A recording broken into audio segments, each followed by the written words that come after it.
This is the letter never sent, a Hercule Poirot mystery. Welcome back to the Little Grey Cells. I'm Arthur Hastings, and thank you for joining me tonight on this journey into the heart of darkness. First, we would like to greatly thank our listeners from all over the world. If you're joining us for the first time, we invite you to subscribe and write a comment where you are from. Some letters are sent to expose the truth. Some are written too late to deliver it. And one, the most dangerous of all, was never sent at all. Tonight at Brackenhurst Hall, a winter weekend, a man who knew too much and a woman who had waited 22 years for the right moment. The question, dear listeners, is not who wrote the letter, but who made certain it would never be read. Dim your lights, Poirot yourself a tisane, and prepare to exercise your own grey cells. Chapter 1. The Candlesticks. The English, said Hercule Poirot, one with the air of a man delivering a considered verdict, tolerate disorder with remarkable patience. It is astonishing. He was addressing no one in particular. The drawing-room of Brackenhurst Hall was empty save for himself, and he preferred it that way. He had arrived not 10 minutes since, still faintly aggrieved by the cold, and had proceeded directly to the fireplace.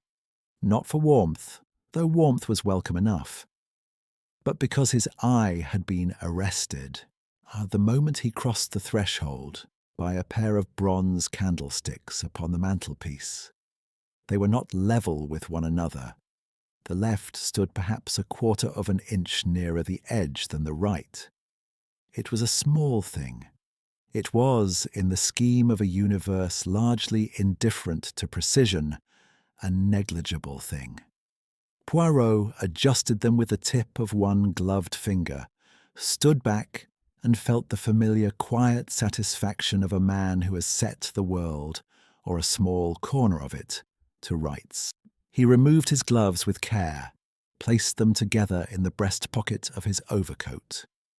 His very good overcoat, for Poirot did not travel into the English countryside without suitable defences, and surveyed the room.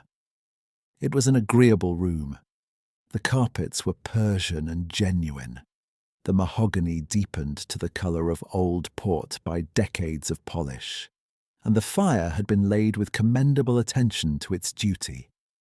The windows, long and mullioned, looked out upon gardens that in summer would no doubt be charming, and were now, in the first week of February, stripped bare and touched with frost. Beyond the gardens, visible through the mist that lay across the grounds like a sheet carelessly flung, the dark glint of an ornamental lake suggested itself and withdrew. Brackenhurst Hall was the seat of Sir Alistair Winthrop, who had been Poirot's acquaintance for some 15 years. This, and who had extended an invitation for the weekend with every expression of cordiality. Poirot had accepted. He had been in need, or so he had told himself, of quiet. The case involving the Bulgarian diplomat had concluded satisfactorily, but had left him with a weariness about the fundamental dishonesty of human nature that only country air and excellent food might partially address. He was not certain, now that he was here, that the quiet was what he had supposed it would be, and something in the house was wrong. He could not have said at this early stage what it was.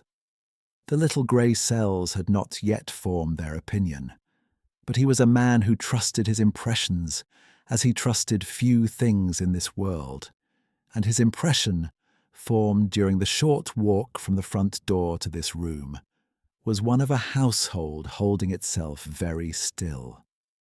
The butler who had admitted him, Renwick, a man of middle age with the careful neutrality of expression that long service in good houses produces, had taken his coat and hat and inquired whether he required anything before the other guests assembled for dinner. His manner had been perfectly correct. It was correct in the manner of a man who has been practicing correctness all day against some inner distraction. A maid encountered in the passage had stepped aside with downcast eyes, and rather more haste than the width of the corridor required. And the footman who had carried his bags upstairs, Poirot had observed him through the balustrade, had exchanged a glance with the housekeeper that contained an entire conversation Poirot had not been meant to witness. Servants, in Poirot's experience, were not naturally secretive, that they gossiped freely among themselves and were discreet only when instructed to be, or when afraid. The atmosphere at Brackenhurst Hall was not that of instruction, it was that of unease. He was still considering this when the door opened and his host appeared. Sir Alistair Winthrop was a man in his late 60s who wore his age as men of that type wear good clothes, comfortably without excessive self-consciousness. He was tall, somewhat stooped about the shoulders now, with a full head of white hair brushed back from a broad forehead, and the sort of face that English country gentlemen acquire, weathered, genial, and faintly remote. His eyes were a pale grey blue, alert beneath their heavy lids, and his handshake was warm and firm. "Poirot, my dear fellow, you found the journey tolerable, I hope?" "Tolerable," said Poirot with precision, "is perhaps the word.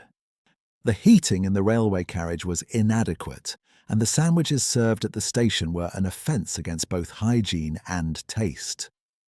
But I am here, and I observe that the fire in this room is admirable.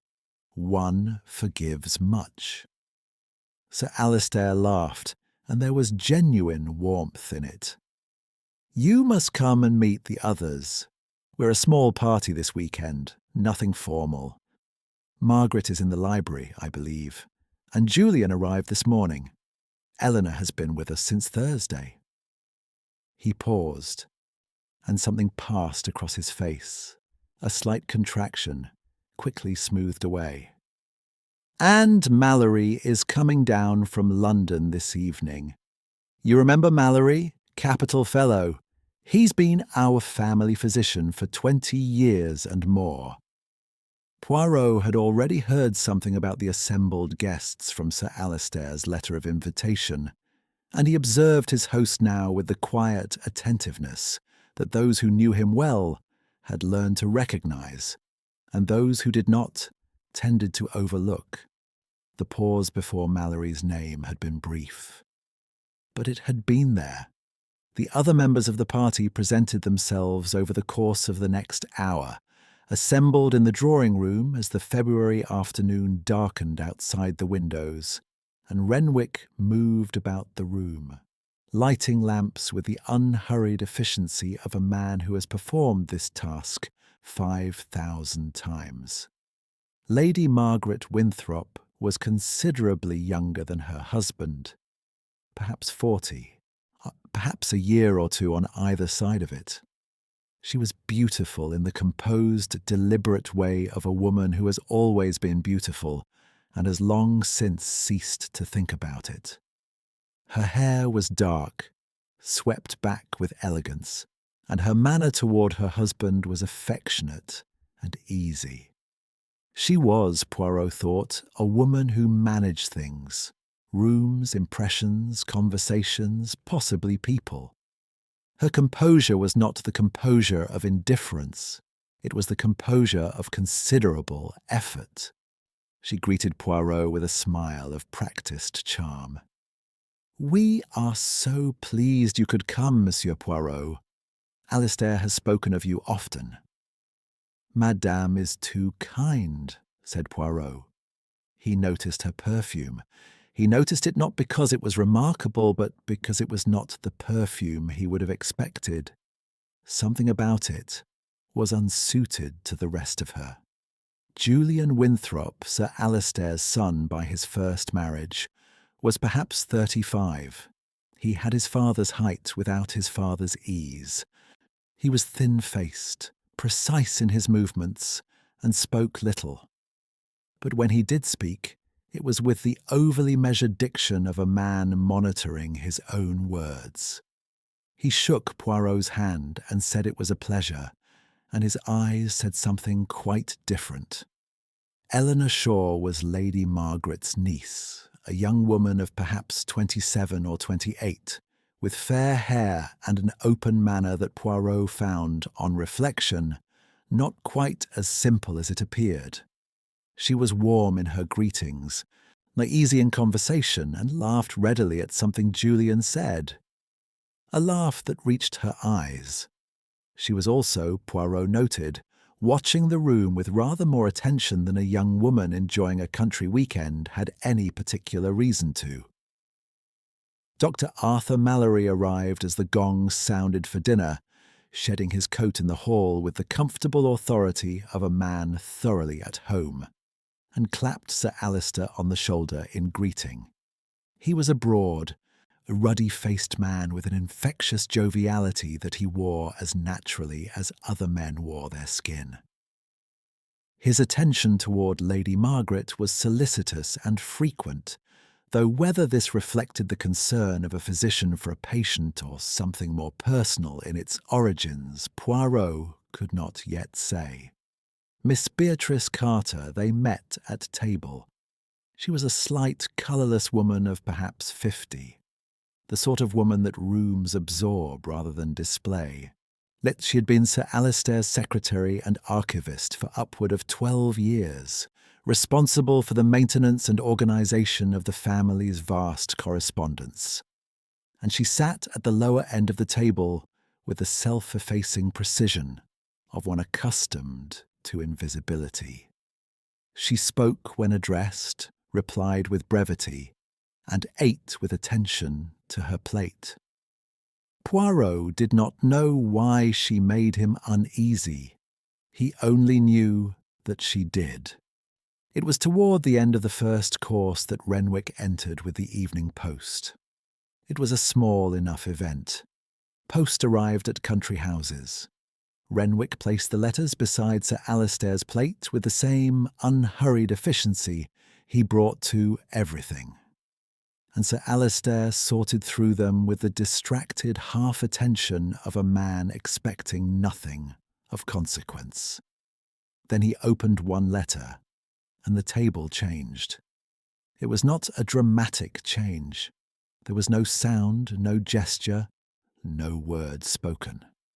Sir Alistair read, and his face, for the space of perhaps 5 seconds, was the face of a man receiving news that he had not known he was dreading. The colour left it, the genial ease left it. Something old and frightened replaced them, moved across his features like a shadow, and was then, with very considerable effort, suppressed. He folded the letter. He placed it in the breast pocket of his dinner jacket. He reached for his wine. "Nothing of importance," he said, and smiled at his wife. But his hand, as it lifted the glass, trembled. Lady Margaret looked at him for a moment with an expression Poirot could not immediately name.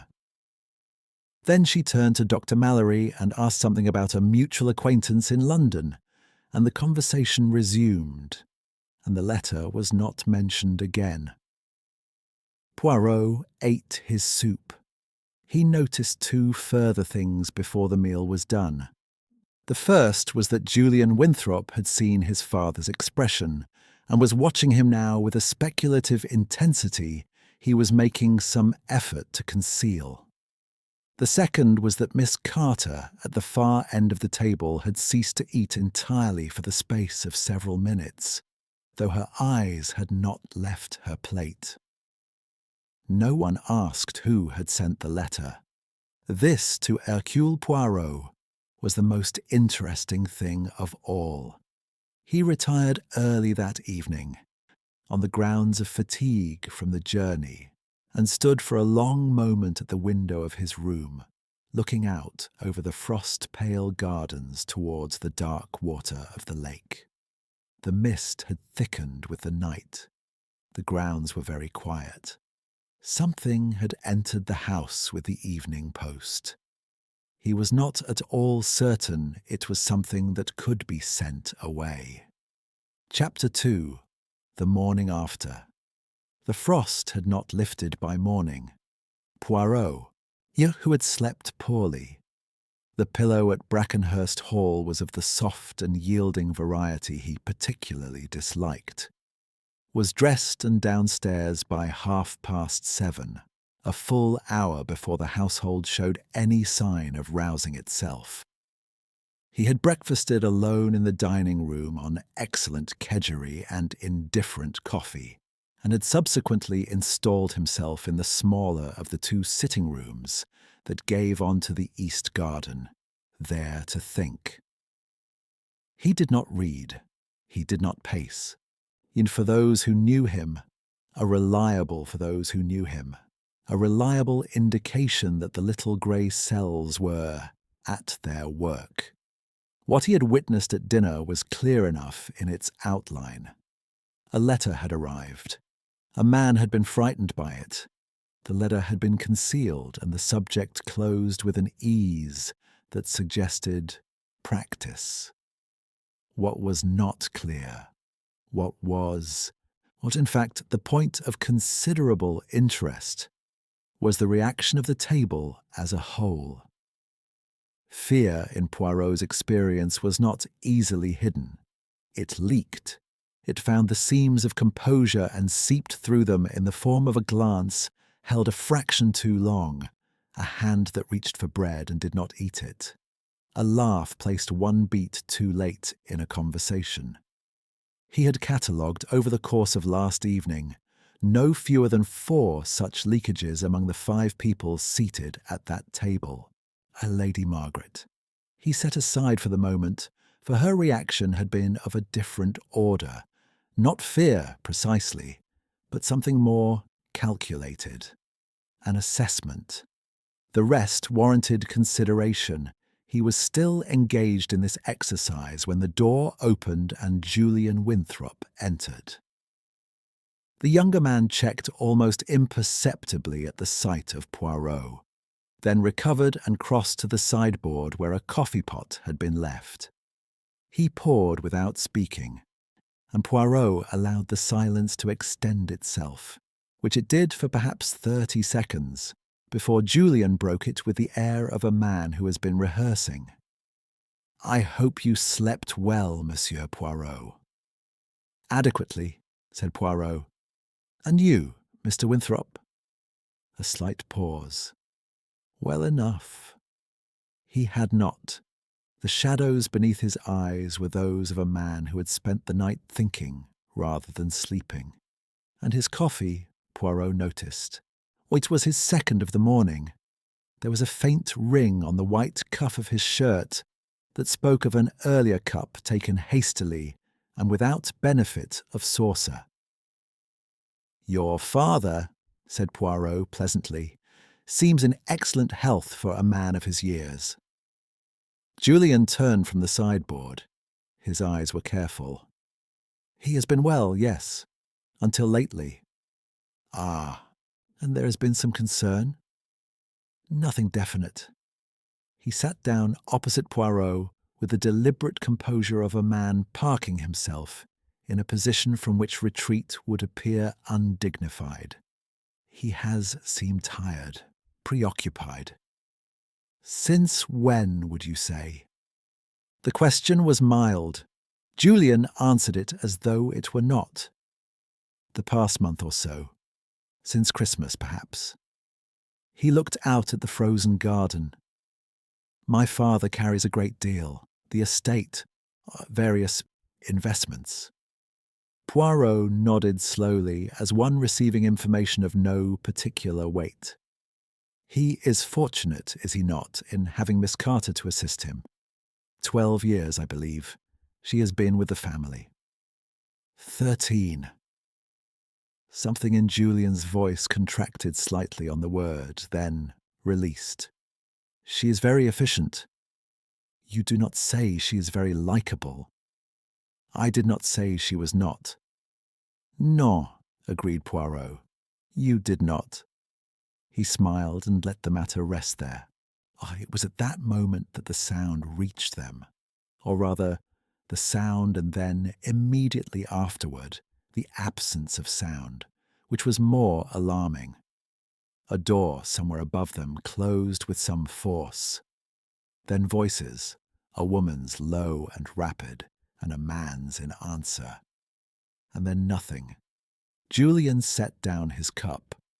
Within 5 minutes, Renwick appeared in the doorway of the sitting room with his professional face assembled, which told Poirot rather more than professional faces are generally intended to convey. Mr. Winthrop. A brief pause. I am very sorry to inform you that Sir Alister was found this morning in his study. He passed away during the night. Dr. Mallory is with him now. The silence that followed was of the particular quality that descends when a thing that has been feared arrives, and proves, in its arrival, to be worse than the fearing. Julian stood. He did not speak immediately. When he did, his voice was entirely steady, which Poirot found more affecting than any outward display would have been. My stepmother? Lady Margaret is with Dr. Mallory, sir. Julian left the room without another word. Poirot remained in his chair for a moment, quite still, his eyes on the frost-stiff garden. Then he rose, smoothed his coat with both hands, and followed. The study was on the ground floor at the north end of the house, a room of moderate size lined on 2 walls with bookshelves, and on a third with dark panelling. Sir Alister sat in the leather armchair beside the fireplace, his hands in his lap, his face composed into an expression of faint surprise. The fire had burned down to cold ash. He had been dead for some hours. Dr. Mallory straightened as Poirot entered.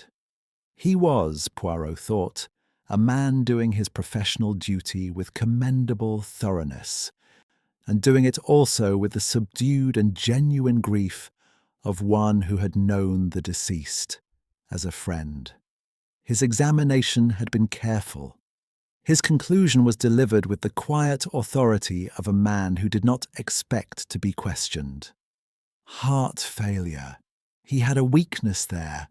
I had been watching it for 2 years. It is a shock, of course, but I cannot say it is entirely unexpected. He seemed well last evening, said Lady Margaret. She stood near the window, very straight, her hands clasped before her. She was pale. Whether her pallor was grief or something else, Poirot could not yet determine. These things can appear suddenly, said Mallory. He may have felt unwell in the night and come down here rather than disturb you. It was a reasonable explanation. Poirot examined it, as he examined all reasonable explanations with polite scepticism. The letter, said Julian abruptly. Every person in the room turned to look at him. The letter he received at dinner. Julian's voice was controlled but carried an edge. He placed it in his jacket pocket. If it is among his papers, I should like to know what it contained. Lady Margaret looked at her stepson. Julian, I hardly think this is the moment. Miss Carter. Julian turned to the archivist, who had appeared in the doorway with the soundless punctuality that characterized all her movements. You organized his papers last night, as you usually do. Did you see the letter? Miss Carter's pale eyes moved to Julian's face without expression. I placed it with the evening correspondence on his desk, Mr. Winthrop, as I always do. Then it will be there. But it was not there. They looked. Renwick, at Mallory's quiet instruction, made a thorough search of the desk, the mantelpiece, the occasional table beside the armchair. Julian looked through the papers himself, eyed with a controlled urgency that told Poirot the search mattered to him greatly. Lady Margaret did not look. She stood at the window and watched the frozen garden and said nothing. The letter was not in the study. It was not in Sir Alister's jacket pocket. It was not, as far as anyone could determine, anywhere in the house. Poirot stood in the doorway and surveyed the room with quiet, total attention. His gaze moved from the cold fireplace to the desk, to the window latch, to the armchair in which a man had died. It came to rest, finally, on the desk itself, on the objects arranged upon its surface: the blotter, the pen tray, the ink bottle. An envelope addressed, but sealed, and beside the ink bottle something that no one else appeared to have noticed: a single sheet of paper covered in Sir Alister's hand, the last line trailing off into a long, dark smear of ink. Poirot did not touch it. He looked at it for a long moment, the egg-shaped head inclined, the grey eyes very still. "Dr. Mallory," he said at last mildly, "you say the heart weakness had been developing for 2 years. That is correct. And yet he dined well last evening. He was in good spirits. He spoke of plans for the spring." Mallory met his gaze with the equanimity of a confident man. "As I say, Monsieur Poirot, these attacks can be sudden." "Oui," said Poirot softly. "They can." He looked once more at the ink smear on the unfinished letter. "They can, indeed." Chapter 3. The Unfinished Letter. By 10 o'clock, the household had assumed the particular atmosphere of a place in which death has occurred, and the living do not yet know what to do with themselves. The police had been telephoned. A local man, Sergeant Briggs, had come and gone with the deferent efficiency of one who found nothing to contradict the doctor's opinion, and no particular reason to look further. Dr. Mallory's certificate was in order. Sir Alister Winthrop had been a man of 68 with a documented cardiac weakness, and men of 68 with documented cardiac weaknesses died in their armchairs from time to time. There was nothing, Sergeant Briggs implied by his manner rather than his words, to suggest otherwise. Poirot had watched him depart from the front steps with an expression of gentle resignation. The guests had dispersed to their rooms, or the various sitting rooms in that muted, uncertain fashion of people unsure whether it is appropriate to leave or grotesque to stay. Eleanor Shaw had taken it upon herself to speak to the cook about luncheon, which was the sort of practically minded kindness that Poirot approved of. Julian had disappeared somewhere in the upper part of the house. A Mallory had remained in the study, engaged in what he described as attending to certain formalities, though Poirot had noticed that the door was firmly closed. It was Lady Margaret who sought Poirot out. She found him in the library, which was where he had intended to be found. He was standing before the long shelves of archived correspondence. Decades of it, box upon labelled box, were the recorded life of the Winthrop family, organised by year and occasion. And he was examining the labels with the unhurried interest of a man browsing a bookshop on a rainy afternoon. "You are not, I think, searching for anything in particular," said Lady Margaret from the doorway. Poirot turned. "On the contrary, madame, I am searching for everything in particular. It is a different enterprise entirely." She came into the room. She had changed from her morning dress into something darker. and her composure had been restored to its customary flawlessness, with only the faintest shadow about the eyes to indicate that anything had disturbed it. She sat in one of the library chairs with the same self-possessed deliberateness that characterized all her movements and looked at him with an attention she did not attempt to disguise. "You suspect something," she said. It was not quite a question. "I am a man who suspects everything, madame. Until I'm given sufficient reason to suspect nothing. It is an occupational habit." Dr. Mallory is quite certain. "Dr. Mallory is a physician of long experience and evident competence," said Poirot. "His certainty does not trouble me. It is only that I have a small question, a purely personal curiosity, you understand, about the letter." A pause of perhaps 2 seconds. "The letter my husband received at dinner." "Just so. I know nothing about it. He told me it was of no importance." "And you believed him?" Lady Margaret's chin rose by a fraction. "I had no reason not to." "Non," said Poirot pleasantly. "Perhaps not. Yet you watched him, madame, for rather longer than one watches a man who has received a letter of no importance. I observed your expression. It was the expression of a woman calculating, not comforting." The silence that followed was not the silence of offence. It was something more alert than that. "You are very direct, Monsieur Poirot," she said at last. "I am very exact," he corrected. "It is not always the same thing. May I ask, had your husband seemed troubled in the weeks preceding this weekend?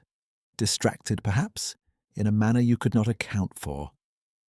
She considered him for a moment, and he had the impression she was deciding not how much to tell him, but how much not to.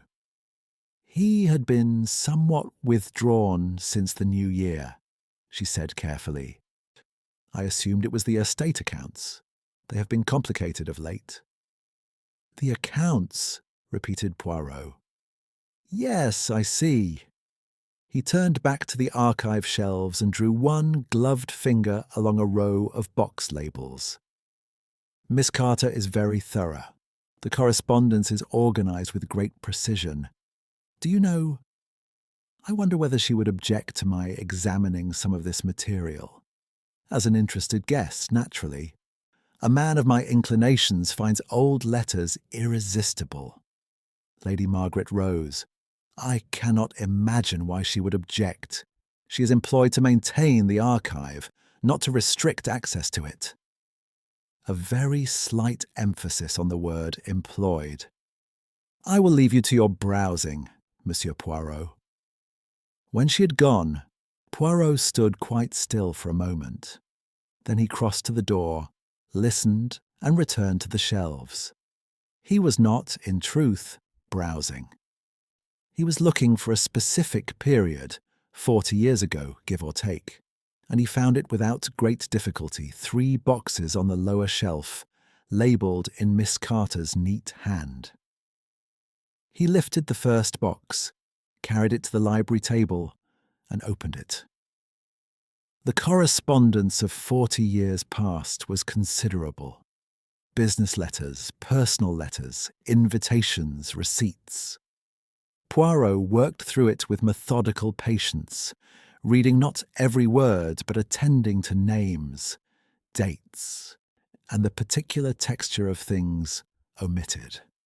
After 20 minutes he sat back, pressed his fingertips together and looked at the ceiling. There was no correspondence whatsoever relating to a man named Edmund Halberd.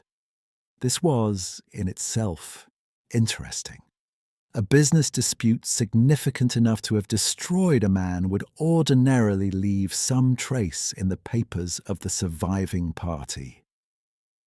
If only the dry residue of legal correspondence and concluded settlements. There was nothing, and the absence was too complete to be accidental. Someone had removed it, and with considerable care. He replaced the box with precision and went in search of Miss Carter. He found her in the small office adjacent to the study, seated at her desk with an open ledger before her, and the posture of a woman who has resumed normal duties, because the alternative is to think. She looked up at his entrance without surprise, which itself told Poirot something. "Miss Carter," he said, or taking the chair across from her without being invited, which he judged she would not mind and would in any case not say so if she did. "I wonder if you would help me with a small matter, if I am able. You have maintained this archive for 13 years. In that time you must have become thoroughly acquainted with its contents. It is my responsibility to know what is here," she said, "and what is not." The addition was so quiet that for a moment Poirot was not certain he had heard it. He regarded her with renewed interest. She met his gaze with her characteristically flat, unreadable expression, but something behind it had shifted almost imperceptibly. A door not opened, but unlocked. "Precisely," said Poirot. "What is not?" He let the phrase rest between them. "There are gaps in the correspondence from the early period, the business years." "There are." She returned her eyes to the ledger. "I noticed them when I first catalogued the collection. Several folders are missing from that period. I noted the discrepancy at the time." "You noted it in writing?" "I noted it to Sir Alistair." A pause of perhaps 3 heartbeats. "He told me the missing material was of no consequence, and that I need not concern myself with it." "And did you form any opinion as to what it might have contained?" Miss Carter's pen moved to a new line in the ledger, though she did not write anything. "I formed no opinion," she said. "It was not my place to do so." Poirot rose, buttoned his coat, and moved toward the door. He stopped with his hand on the frame and turned back with the air of a man remembering something inconsequential. "The letter Sir Alistair received last evening. You placed it on his desk, you said." "I did." "Oh, at what time?" "Shortly after 10 o'clock. He had retired to the study. I brought him the evening correspondence as usual and left it on the desk. He was writing." "Writing," repeated Poirot. "On what, would you say? A letter?" "I believe so. He had the notepaper before him." Her pen was quite still now. "His hand was— he was writing with some urgency, I thought." "You did not observe the content?" "Certainly not." "No, of course not." Poirot smiled. "One last thing. When you entered the study, was Sir Alistair at his desk?" Miss Carter looked up. The question had caught her, and she knew it had, and she was deciding what to do with that knowledge. Poirot watched the decision resolve itself with patient interest. "He was in the armchair," she said at last. "By the fire." "But the letter was on the desk." "Yes."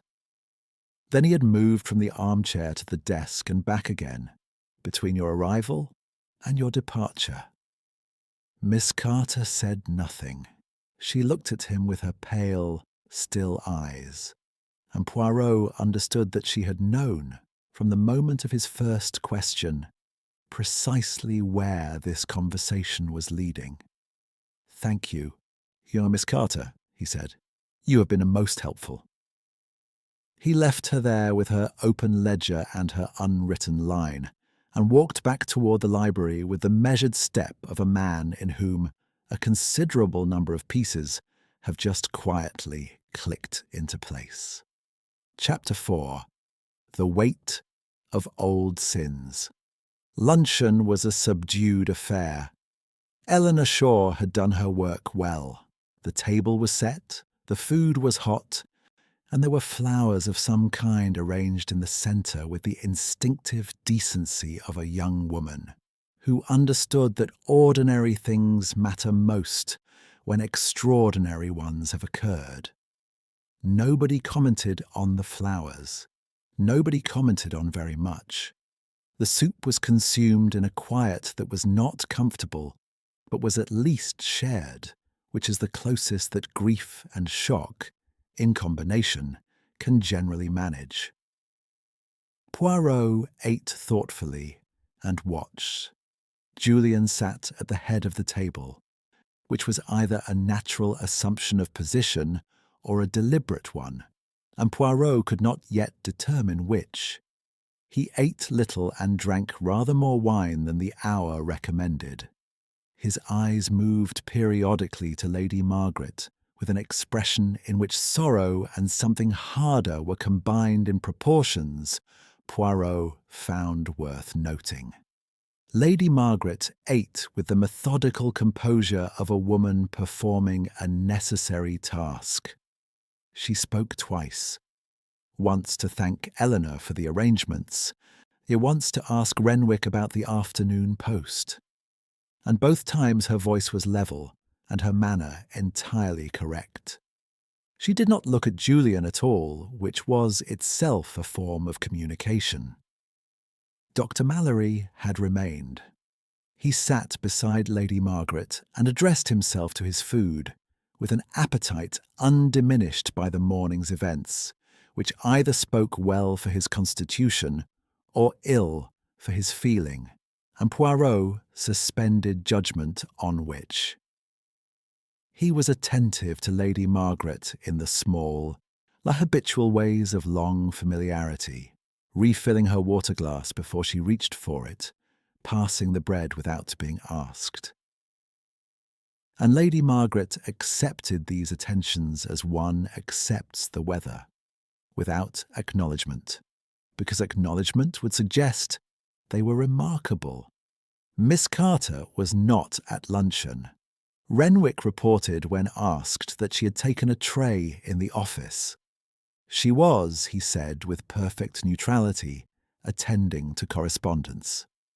After the meal, as the others dispersed once more to their separate silences, Julian Winthrop stopped Poirot in the corridor outside the dining room with the directness of a man who has been waiting for the opportunity.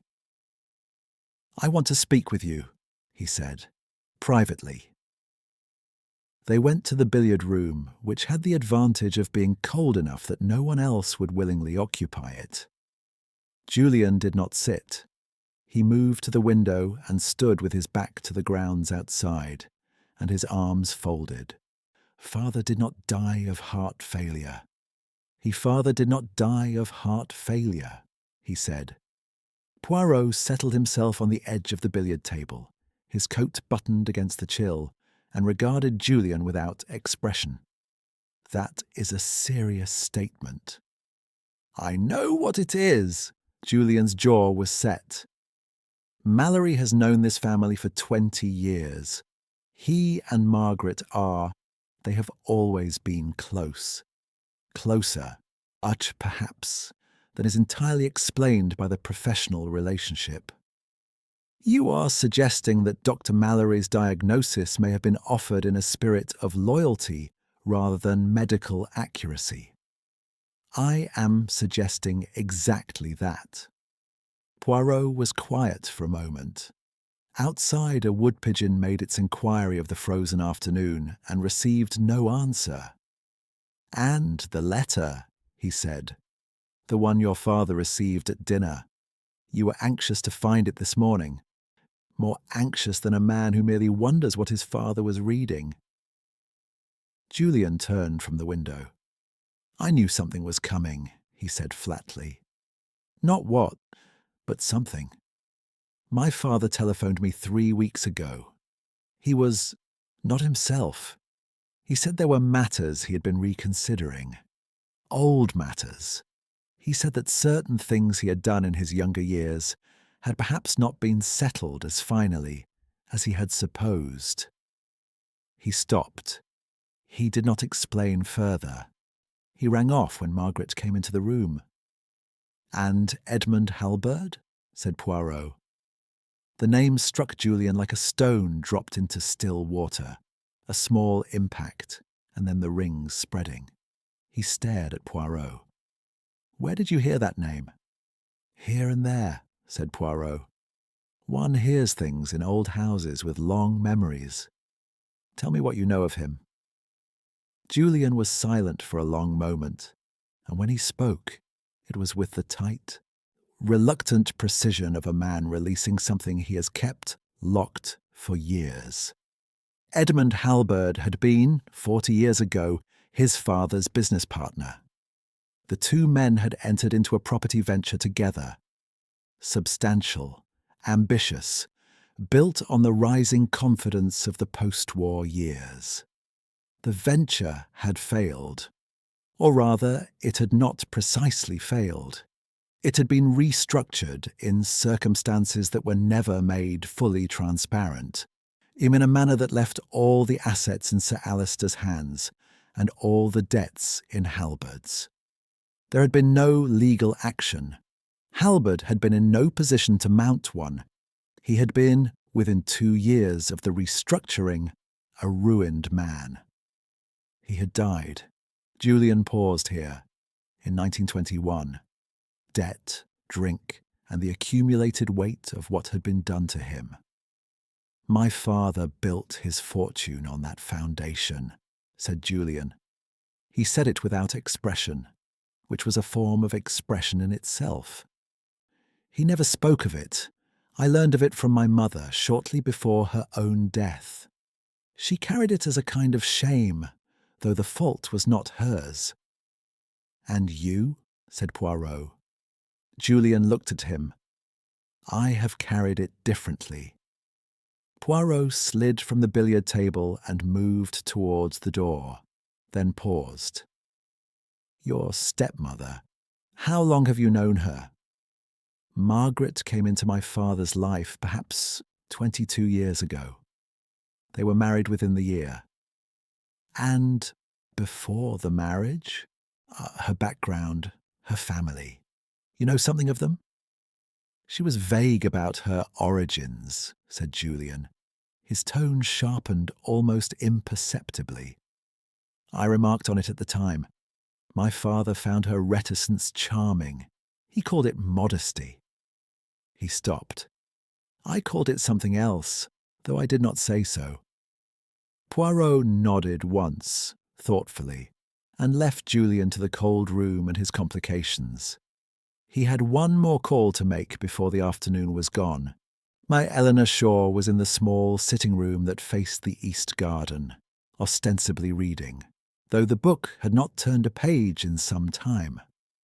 She looked up at Poirot's entrance with the frank attention he had already come to associate with her, and set the book aside without pretense. "You want to ask me something," she said. "You have that look." "I have several looks," said Poirot, taking the chair across from her. "Which one do you mean?" "The one that is polite on the outside and extremely busy underneath." Poirot smiled, and it was genuine. "You are perceptive, Miss Shaw. I think perhaps more perceptive than you customarily allow people to observe." "It is sometimes useful to be underestimated," she said easily, and then seemed to hear the implication of her own words and coloured very slightly. "Just so," said Poirot. "Now, you have been at Brackenhurst Hall since Thursday, 3 days before my arrival. In that time you will have noticed things. I do not ask you to betray confidences. I ask only for your general impression of the household." Eleanor was quiet for a moment, her eyes on the frost-pale garden. "It has been strained," she said. "Not dramatically so, nothing one could point to. But the strain has been there. My aunt has been particularly controlled, even for her." She turned back to Poirot. "Margaret is always composed. But this week her composure has had edges, as though it was covering something larger than usual. And Sir Alistair? Distracted, preoccupied. He was kind to me, as he always was, but he was not entirely present. She hesitated. On Friday evening, the night before you arrived, I came downstairs for a book rather late. I passed the study. The door was not quite closed, and I heard voices inside. My aunt and Sir Alistair. I did not hear the words, but the tone. She paused. It was not a comfortable conversation. What time was this? Shortly before midnight. Poirot absorbed this with perfect stillness. And you heard nothing of the content? Only one word, or rather, a name. She looked at him steadily. I heard my aunt say the name Halberd. I did not know what it meant. I still don't, entirely. No, said Poirot, but you remembered it. I remembered everything, said Eleanor Shaw quietly. I thought at the time that I might need to. Poirot looked at her with attention and something approaching respect. She was, he thought, a young woman of considerable quality, and the fact that she had retained this information and chosen this moment to offer it was not without its own significance. Miss Shaw, he said, I am grateful. He rose, straightened his cuffs with small, precise movements, and considered her for a moment. I would ask one thing further. Be careful, not theatrical caution, simply attentiveness, the kind you practice already. Something in her expression shifted. You believe it was not natural causes? Poirot did not answer directly. He looked once more at the winter garden, at the iron-coloured sky above the bare chestnuts, at the dark stillness of the ornamental lake in the middle distance. I believe, he said at last, that a great many things in this house are not precisely what they appear to be. It is, you will agree, a not uncommon condition. He left her with that and went upstairs to think. Chapter 5. The Little Grey Cells, Deliberate. The afternoon light failed early, as it does in February, pulling the colour from the grounds in slow stages until the frost-white gardens and the dark water of the lake had merged into a single grey continuum beyond the windows. Someone. Renwick, presumably. Though the household machinery of Brackenhurst Hall operated with a discretion that made its individual agents largely invisible, had lit the lamps in the upstairs corridor and placed a fresh coal scuttle beside the grate in Poirot's room. Poirot did not sit by the fire. He stood at his window instead, hands clasped behind his back, and looked at nothing in particular with great concentration. This was not idleness, but this was the method, the one he had never successfully explained to Hastings, who had the energetic and fundamentally English conviction that thinking required walking about and writing things on paper, preferably in a cold room. The little grey cells did not, in Poirot's experience, perform their finest work under conditions of physical agitation. They required stillness, arrangement, and the patient willingness to allow fragments to find their own configuration. He had, by this point in the day, a considerable number of fragments. There was the letter, received at dinner, and now vanished. There was the unfinished confession on the desk, its ink blot still unexplained, its broken sentence still incomplete. There was the missing archive correspondence, excised with surgical thoroughness from 40 years of family papers. There was Miss Carter, who knew what was not in the archive and had been told not to ask why. There was Julian. I was beginning to think was fear. Not of was beginning to think was fear. not of Lady Margaret herself precisely, but of what she might represent. And there was Eleanor Shaw, who had heard a dead man's name spoken in the dark of a Friday night, and had had the presence of mind to remember it. And there was, at the centre of it all, a woman who managed things. Poirot turned from the window and moved to the small writing table in the corner of his room. He drew a sheet of paper towards him and uncapped his pen, but did not immediately write. He was considering the question of motive, which was in his experience the most reliable compass available to the serious investigator. Physical evidence could be arranged, alibis could be manufactured, witnesses could be mistaken or deceived. But motive, true motive, yet of the kind that had been building pressure for years beneath the surface of a life, that could not be fabricated. It could only be found. He had the outline of a motive now. He did not yet have its full dimensions. What he required, he decided, was a conversation with Dr. Mallory. Not the professional exchange of the morning, conducted in the shadow of the body and the presence of the household, but something more direct. He also required another look at the study, alone this time, and at his leisure. The study presented itself first, as Mallory had gone out after luncheon and had not yet returned. Poirot descended the stairs at 3:30. The ground floor was quiet. He passed the library, the dining room, the small sitting room where he had spoken with Eleanor, and came to the door at the north end of the corridor. He tried the handle. It was unlocked. He went in and closed the door behind him. The room was as it had been that morning, as with the exception that Sir Alistair had been removed, and the armchair beside the fireplace was now simply an armchair. The cold ash in the grate had not been disturbed. The desk still bore its several objects in their precise arrangement. Poirot went directly to the desk. He studied the unfinished letter with a care he had deliberately not displayed in company.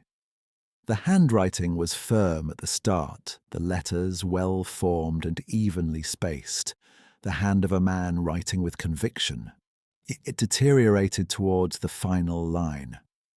The last 3 or 4 words were unsteady, the pen pressure irregular. And then the long smear where the pen had dragged sideways as the hand relinquished its grip. He had seen such marks before. They were not made by a man in the ordinary act of pausing to think. He turned his attention to the ink blot. He had noted it that morning and filed the observation for later examination. Now he looked at it properly, angling his head to observe the direction of the spread. The blot sat near the middle of the page, where the ink bottle had been jogged or tipped, a larger quantity than a simple drip. Its spread was lateral, moving distinctly to the left of the page, rather than downward. Poirot straightened and looked at the desk surface. He looked at the legs of the desk. He looked at the carpet beneath, which showed no compression marks beyond the normal. Then he crossed to the armchair and looked at the floorboards in that vicinity, which were polished oak and showed, faintly but unmistakably to a careful eye, 2 parallel scuff marks in the dust near the chair's right front leg. He stood very still. If the desk had been moved, shifted, say, from against the near wall to its current position, and moved with some haste and imperfect attention to concealment, then the ink bottle set upon it might well have sloshed sideways rather than downward. And if the armchair had been moved in the opposite direction, pulled toward the centre of the room from a position slightly nearer the wall, the scuff marks would land precisely where they were. But why move the furniture? He stood at the centre of the room and looked at it with new eyes. Not the study as it had appeared this morning, but the study as it might have appeared the night before, and then the study as it might have appeared before that arrangement was made. He was still engaged in this reconstruction when he noticed the fireplace. The ash was cold and undisturbed, as he had already registered, but pushed to the very back of the grate, visible only from a certain angle, was something that had not entirely caught. A scrap of paper, its edges charred to a brown lace, its centre still legible.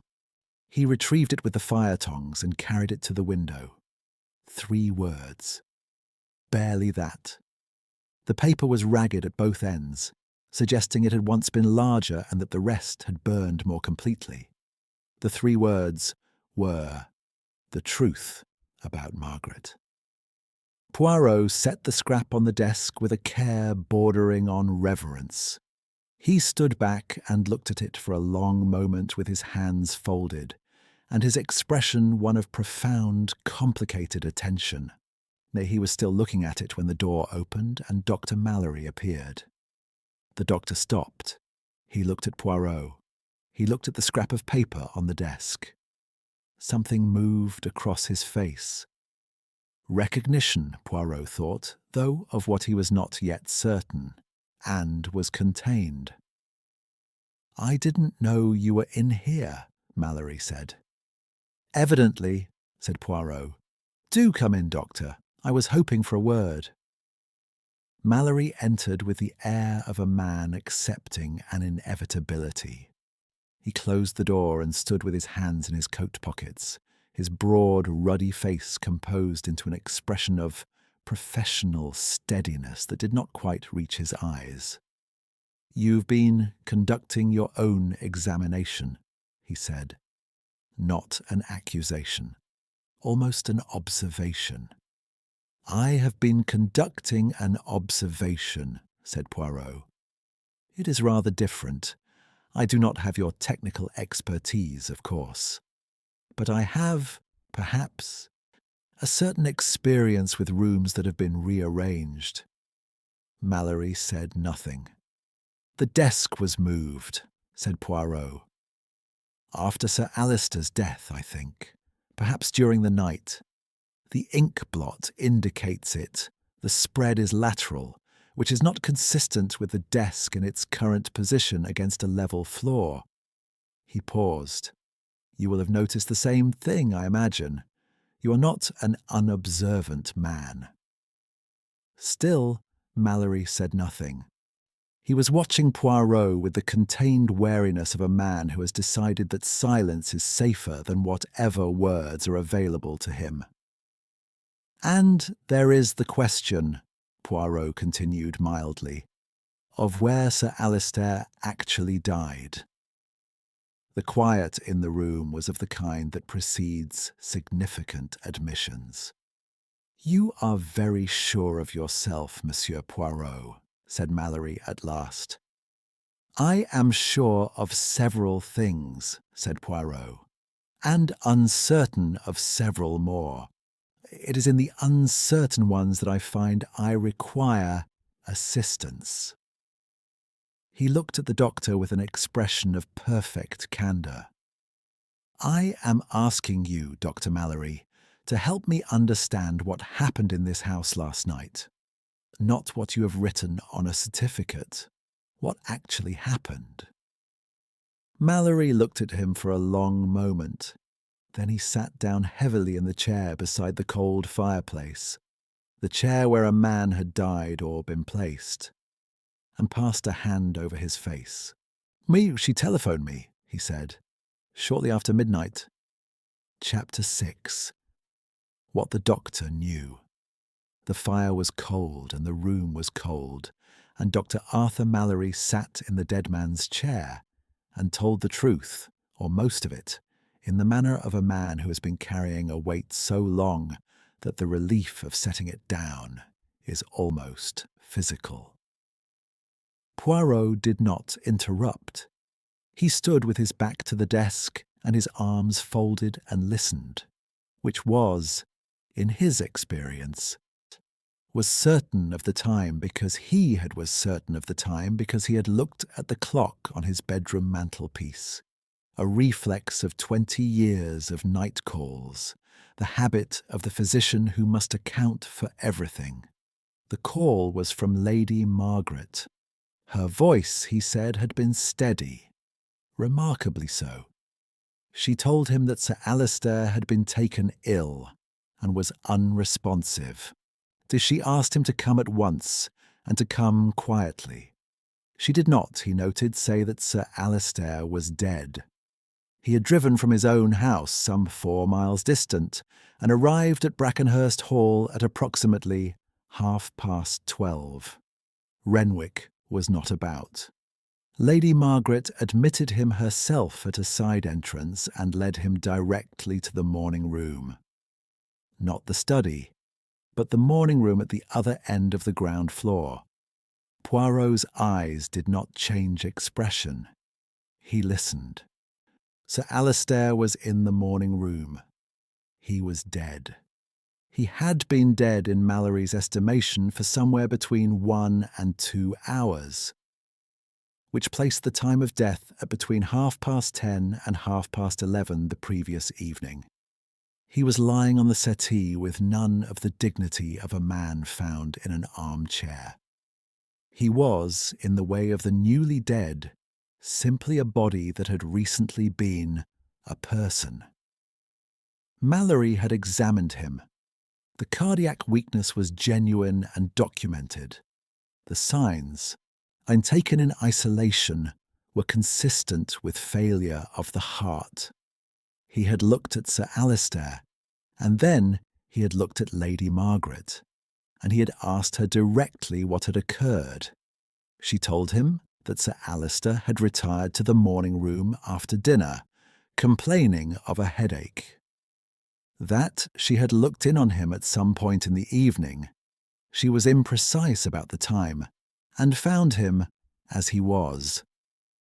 That she had waited, she said, before telephoning, because she had not initially been certain he was beyond help.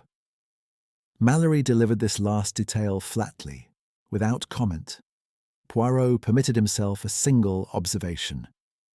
"And you believed her?" Mallory looked at the empty grate. "I believed some of it. The heart failure. Yes, the sequence of events." He stopped. "I have known Margaret for 20 years, Monsieur Poirot. She is not a woman who loses her head. The manner in which she telephoned, the manner in which she met me at the door, it was managed. All of it was managed. But I told myself—" He stopped again. Alistair was not a young man. His heart was weak. Whatever the precise circumstances, the result was the same. "The result," said Poirot with great gentleness, "is not always the whole of the matter." Mallory met his eyes, and in them Poirot read something he had seen before in men of conscience who have made a wrong turning and spent a long time since explaining it to themselves. The exhausted, slightly desperate dignity of a man who cannot quite abandon the justification he has constructed because without it there is only what he did. "You moved the body," said Poirot. "She asked me to. She said it would be easier for Julian, for the household, if he were found as though he had died at his desk. She had already moved certain things. She asked me to carry him to the study." Mallory's voice had become very even, in the way that voices become even when their owner is managing them with some effort. "I am not proud of it." "No," said Poirot. "I imagine not." He uncrossed his arms and moved to the window, looking out at the darkening grounds for a moment, before turning back. "When you carried Sir Alistair to the study, who arranged the desk?" "She had already done it. The letter on the desk was already there when we entered." He paused. "She placed the evening correspondence on the desk herself." She told Miss Carter it had been attended to. And then He stopped. The ink bottle had been knocked in the morning room when I moved him. She righted it and brought it through. I imagine she did not think about the way the blot would fall. Poirot was silent for a moment. And the letter? The one from dinner? She burned it in the morning room grate, while I was with the body. Mallory looked up. I did not see what it contained. I did not ask. But you saw her burn it. Yes. Poirot moved back to the desk and stood looking at the scrap he had retrieved from the study grate, the 3 salvaged words. This fragment, he said, was not from the letter that arrived at dinner. The paper is different, thinner, of a personal rather than a correspondence weight. This is from a second document, one that Sir Alistair had been writing himself, or had retrieved from the archive. He looked at Mallory. Was there anything else burning in the morning room grate when you arrived? Mallory frowned. There was. I didn't attend to it particularly. I assumed it was the letter from dinner. 2 separate fires, said Poirot quietly. She was thorough. He straightened his already straight cuffs and looked at the doctor with an expression that was not unkind, but was entirely without softness. Dr. Mallory, you are an accessory to the concealment of the circumstances of a man's death. The question of whether that death was natural or assisted is one that now requires a proper answer. You cannot continue to provide that answer yourself. Mallory had gone rather grey. You believe it was not the heart. I think that a post-mortem examination conducted by someone with no interest in the outcome would be informative, said Poirot. I think that a man who was writing with conviction at 10 o'clock and dead before midnight, in a household where he had just received a letter that frightened him badly, and in the company of a woman with strong reasons to prevent him speaking, deserves rather more than a certificate signed by her oldest friend. The silence that followed was extensive. What will you do? Said Mallory at last. I will do what I always do, said Poirot. I will find out what happened, all of it, and then I will decide what must be done with what I know. He moved towards the door. I would advise you, Doctor, to remain at Brackenhurst Hall for the present, not for my sake, for your own. He left Mallory in the cold room with the cold grate and the cold weight of his own cooperation, and walked the corridor back toward the main staircase with a measured step that concealed, from anyone who might have been watching, a mind moving at considerable speed. He had, by now, the shape of it, and not every detail. Several things remained opaque, the letter's precise contents being chief among them, along with the mechanism and the timing. But the architecture was there, and it was the architecture of a plan constructed not in haste, but over years. A slow patience, a long purpose. The kind of design that required a particular type of person.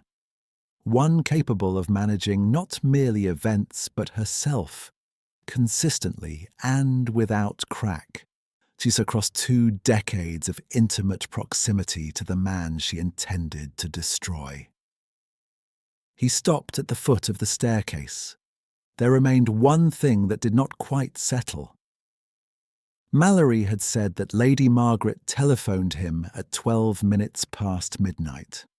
Eleanor Shaw had passed the study at shortly before midnight, and heard voices, Lady Margaret's voice and Sir Alistair's, in conversation, which meant that at midnight, or thereabouts, Sir Alistair had been alive. The heart failure, genuine or otherwise, had therefore occurred not in the early evening, but very late.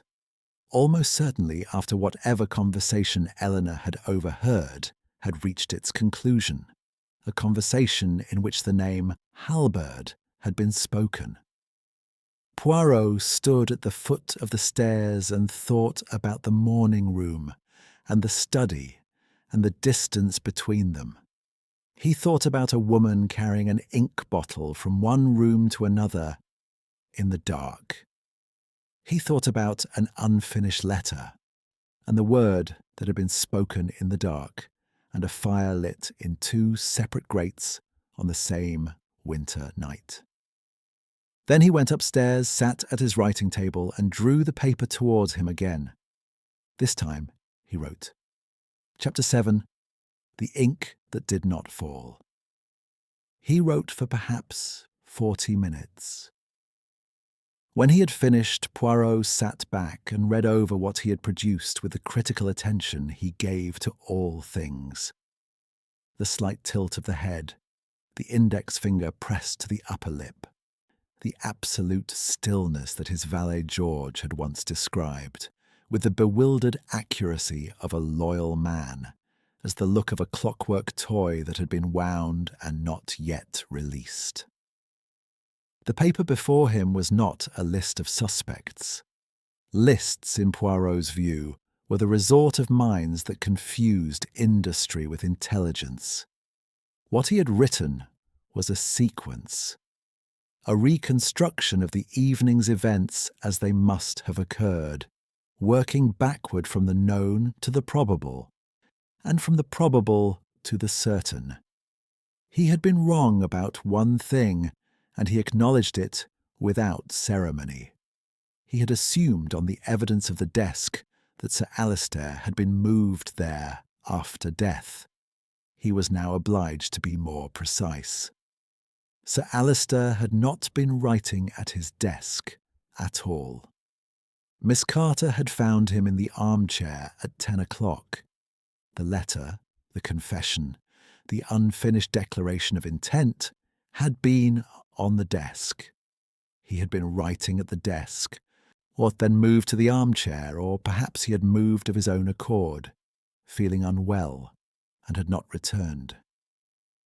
Either way, the letter was abandoned at the desk, the man was in the chair, and whatever had happened next had happened in the morning room, not the study, which meant the letter had been written before Sir Alistair moved to the morning room, which meant Lady Margaret had found it, read it, and understood precisely what it contained before she acted.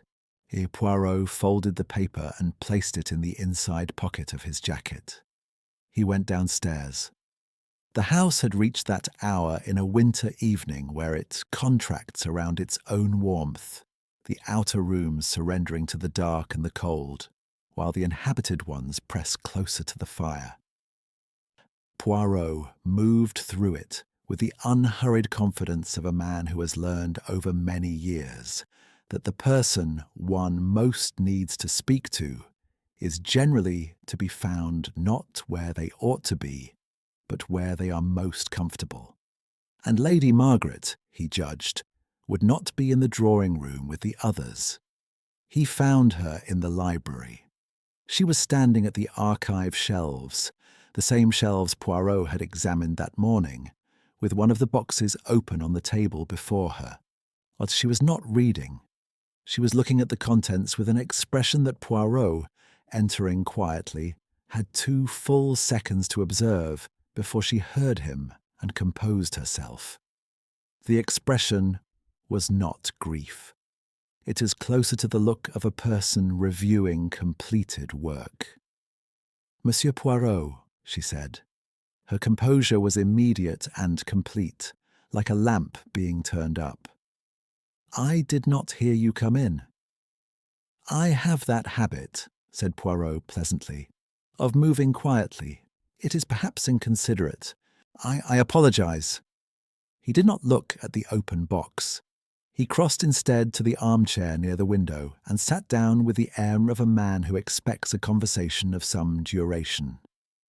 I hope I do not disturb you. Not at all. She closed the box, not hastily, but with the deliberate nonchalance of a woman demonstrating that she has nothing to conceal, and came to sit opposite him. I was looking through some of Alistair's older correspondence. I thought it might help with various arrangements. Of course. Poirot examined the middle distance for a moment. It is a great labour, the settling of a large estate, particularly when there are matters of long standing that must be attended to. Old associations, obligations that stretch back many years. Lady Margaret's eyes rested on him with a quality of attention he had not previously encountered from her quite so directly. Until now she had watched him as one watches a weather vane, with practical interest in the direction indicated. Now she was watching him as one watches a person. "You have been busy today," she said. "I am always busy," said Poirot, "even when I appear not to be. It is one of my less endearing qualities." He allowed a pause of precisely the right length. "I have been thinking a great deal about the letter your husband received at dinner, the one you burned. The quality of silence that followed was remarkable chiefly for what it did not contain. There was no protest, no outrage, no swift denial." Lady Margaret looked at him for a moment and then looked away toward the window, and her profile in the lamplight was very composed and entirely unreadable. "Arthur told you," she said. "Dr. Mallory told me something of what occurred. The letter, its contents, I have had to reconstruct from other sources." He watched her. "It informed your husband that you were Edmund Halbert's daughter. I believe that is correct." A long silence. "Yes," she said, "that is correct." Outside, a branch moved against the window glass. A dry, scraping sound in the still evening. Lady Margaret's eyes did not move toward it. "You were 12 years old when your father died," said Poirot. Not a question. He was watching her with great care. 11, she said. I was 11. And for the first time since Poirot had entered the library, something surfaced in her face that was not composure, a brief, hard glitter of something old. He was 43 years old, and he died in a rented room in Clapham because a man he had trusted for 10 years decided that the partnership was more valuable without him in it. "And so you found that man," said Poirot quietly, "and you made yourself indispensable to him, and you waited." "I waited 22 years, said Lady Margaret. "I was in no particular hurry." The simplicity of it was, in its way, more arresting than any passion could have been. She said it as one states a plain fact, a matter of arithmetic, of settled intention, of the long patience that distinguishes the truly committed from the merely angry. "The letter that arrived at dinner," said Poirot. "Who sent it?" She turned back from the window. "A solicitor's clerk in Guildford. A foolish man who had uncovered something in an old client's papers and thought it might be worth something to Sir Alistair. He was not attempting blackmail, merely selling information, which he presumably considered a more respectable enterprise." Her tone was dry. "He was quite wrong about its value, of course. He thought it would embarrass me. It served an entirely different purpose." "It brought the matter to a head," said Poirot. "Alistair had been reconsidering. I had known for some months that he was looking into the old business. Julian had evidently been talking to him." A slight hardness about the mouth. He was going to expose everything himself, his own guilt, his own actions, and with it, of course, mine. He thought it would be a kind of restitution. She paused. I could not allow my father's memory to become a footnote in Alistair's belated moment of conscience. Poirot regarded her with an expression in which professional admiration and profound sadness were mixed in roughly equal measure. "And so," he said, when the letter arrived and provided the occasion for a confrontation, "you were prepared." She said nothing. "The substance," said Poirot. "I will need to know what it was.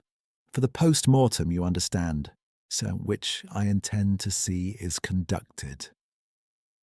The word post-mortem entered the room like a draught under a door. Lady Margaret's eyes returned to his face, and in them now was a calculation of a different kind. Not the management of impressions, but the assessment of positions, of what remained available to her, and what did not. The look of a player examining the board at a late stage in the game. "You are very certain," she said. "I am certain," said Poirot, "of a number of things. I am not certain of all of them.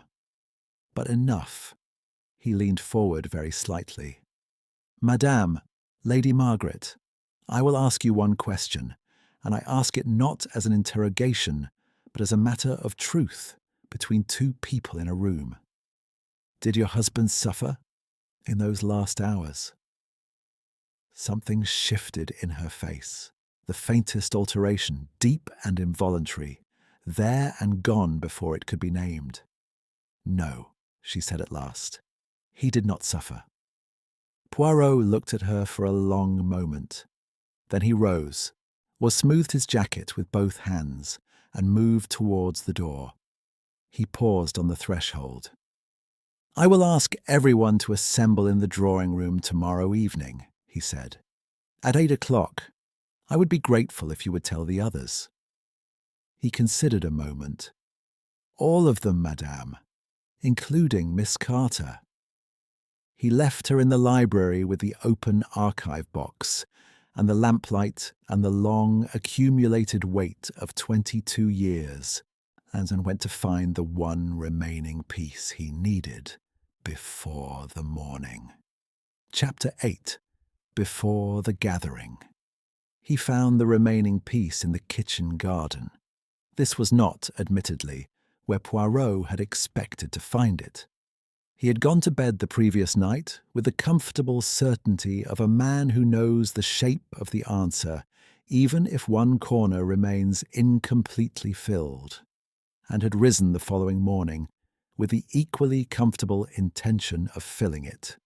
What he had not anticipated was that the filling would require a conversation conducted in an east-facing kitchen garden at 8:30 on a February morning, in a temperature that made his opinion of England's climate considerably more emphatic than usual. But there was Eleanor Shaw, in a heavy coat and garden gloves, cutting back something dead and brown with a pair of secateurs. And the moment she looked up and saw his expression, she set the secateurs down on the low wall beside her and waited. "You have been here since Thursday," said Poirot, dispensing with preamble. The cold made preamble impractical. 3 days before anyone else arrived, and you are Lady Margaret's niece." "Her late sister's daughter," said Eleanor. "Yes." "Which means that you knew, before you came here, something of your aunt's history. Her real history." Eleanor was quiet for a moment.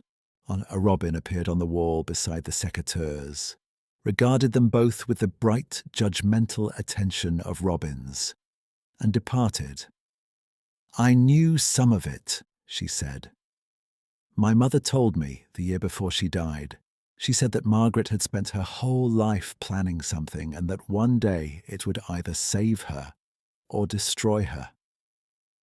She looked at Poirot with her clear, steady eyes. "My mother was fond of Margaret. Despite everything, she worried." "And you came here to watch over her," said Poirot. "I came here because she asked me to. She said she wanted family near her." A pause. "I understand now that she may have wanted a witness of a particular kind, someone who could be relied upon afterward to characterize events sympathetically." Poirot looked at her with attention. "You did not know, when you came, what she intended?" "No." The word was entirely clear. "I knew she hated Sir Alistair. I had always known that, although she never said it plainly. But I did not know." She stopped. "When I heard the voices on Friday night, and the name, I began to understand. And then Saturday morning, when I came downstairs and saw how arranged she was." She picked up the secateurs again, not to use them, but to have something in her hands. "I want to be honest with you, Monsieur Poirot, because I think honesty is the only thing that serves anyone now. I do not believe Margaret is a wicked woman. I believe she is a woman who was handed a very great injustice at the age of 11, and who spent the rest of her life answering it in the only language she felt was adequate." "That is a generous interpretation," said Poirot. "It is an accurate one," said Eleanor. "Generosity and accuracy are not always opposed." Poirot regarded her for a moment in silence. It struck him, not for the first time, that this young woman possessed a quality that was rarer than intelligence, or rarer even than perception, the capacity to hold two contradictory truths simultaneously without flinching from either. He found it, in the present circumstances, both admirable and melancholy. "This evening," he said, 8 o'clock, the drawing-room. I will need you there." "I know," said Eleanor. "She told me." He left her to the frozen garden and went inside to find Miss Carter. She was, as ever, in the office adjacent to the study. She was always in the office adjacent to the study. Poirot had begun to think of her as a kind of fixture, as much a part of the room as the filing cabinets and the ledgers, installed there so long ago that the room had grown around her, and she around it. He sat down across from her without ceremony and placed on the desk between them, with deliberate care, the charred scrap of paper he had retrieved from the study grate. Miss Carter looked at it. "I found this yesterday afternoon," said Poirot. "It is, I believe, or from a document that Sir Alistair had retrieved from the archive and was reading, or had read, on Friday evening, before or during his conversation with Lady Margaret. The paper is of the archive quality, thinner, older, a letter perhaps, or a private record." He watched her face. "You recognized this morning, I think, that the archive boxes had been disturbed. Someone had been through the older correspondence." Miss Carter looked at the scrap for a moment longer. "The box was not as I had left it," she said. "The contents were not in their correct order." "The label on the box," said Poirot. "What period did it cover?"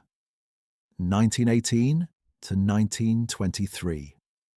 She said it without hesitation, which told Poirot she had already thought through the significance. "The years of the halberd business," said Poirot. "The years immediately following it," she corrected, with the precision that was her dominant characteristic. The partnership was dissolved in 1918. The consequences were during the years following." "You know considerably more about this than you indicated yesterday." Miss Carter was quiet for a moment. When she spoke, it was with the careful exactness of a woman who has decided, after long deliberation, to be entirely truthful, and who intends to be so without flourish.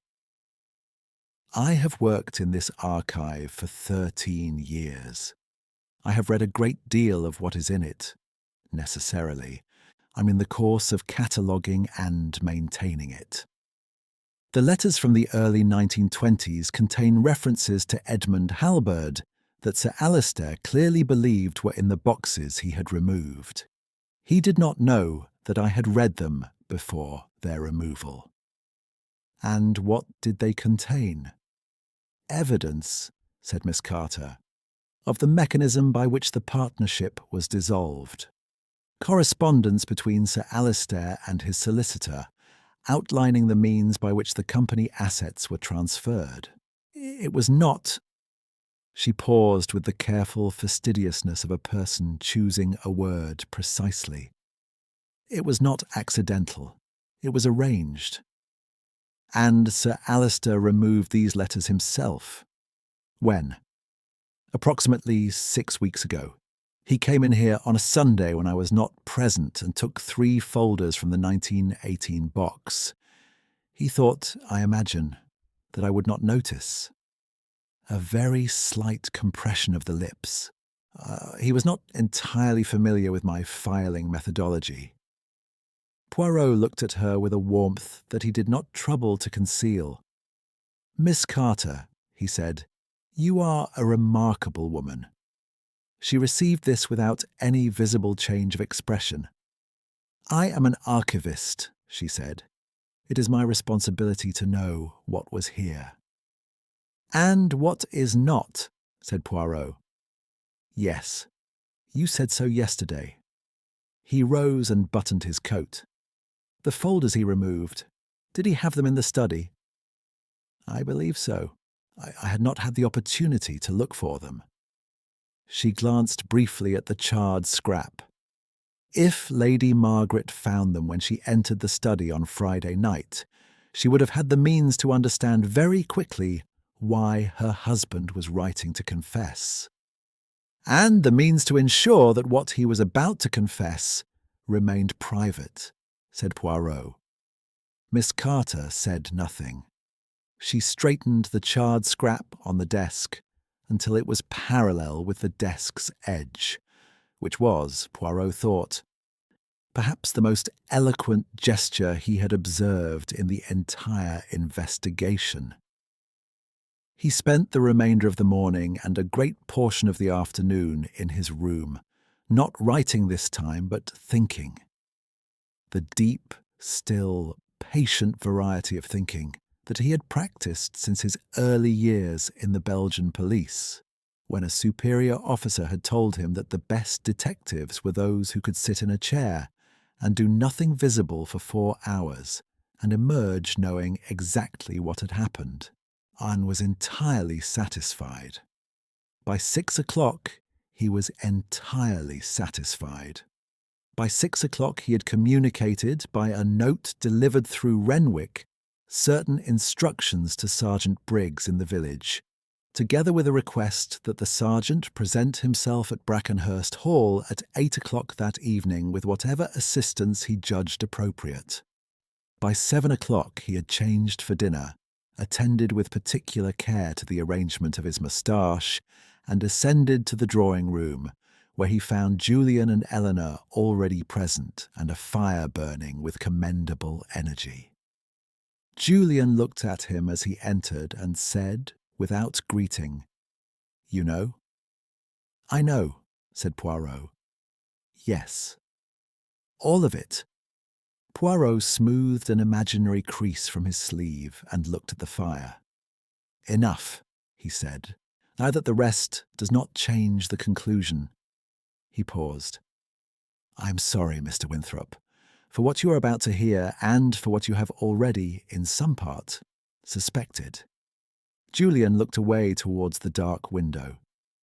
"How long," he said, "how long had she—" 22 years, said Poirot, "since before you knew her." The clock on the mantelpiece showed 10 minutes to 8. They waited. Chapter 9. The Drawing-Room Revelation. They came in by ones and twos, as people do when summoned to something they do not wish to attend. Dr. Mallory arrived first, which surprised no one who had been paying attention. He took the chair nearest the door with the instinct of a man who wishes to preserve the option of a swift exit, and sat with his hands on his knees and his eyes on the carpet. Eleanor was already present. Julian stood at the mantelpiece with his arms folded, his back half turned to the room, while looking into the fire with the fixed attention of a man who is not seeing what he appears to be looking at. Miss Carter entered at 8:03 and placed herself in the upright chair beside the writing table. The chair that faced the room directly, the chair of a person who has decided to look at whatever is coming rather than away from it. Poirot noted this and was, in some obscure way, grateful. Lady Margaret came last. She was dressed for the evening in dark blue, unhurried, as entirely composed. She crossed to the settee and sat with her hands folded in her lap, and her posture as correct as it had been at every dinner table, every drawing-room assembly, every occasion in 22 years at which she had been required to be Lady Margaret Winthrop, and had been so without visible effort, without a single crack. She looked at Poirot with an expression of polite attention, as one looks at a guest who has been given permission to address the table. A Sergeant Briggs stood near the door to the corridor, large and uncomfortable in his best uniform, with the air of a man uncertain whether he is attending an arrest or a theatrical performance, and prepared, with provincial good sense, for either. Poirot stood beside the fireplace. He did not begin with the crime. He began with a story. 40 years ago, he said, 2 men entered into a business partnership. They were well matched in some respects and poorly matched in others, as business partners frequently are. The venture prospered for a time. Then it did not. And when the moment came to decide who would bear the cost of failure, one man chose to ensure that the cost was borne entirely by the other. He paused. The second man's name was Edmund Halberd. He was 43 years old. He had a wife and 2 daughters. Within 2 years of the partnership's dissolution, he was ruined. Within 3, he was dead. The fire crackled.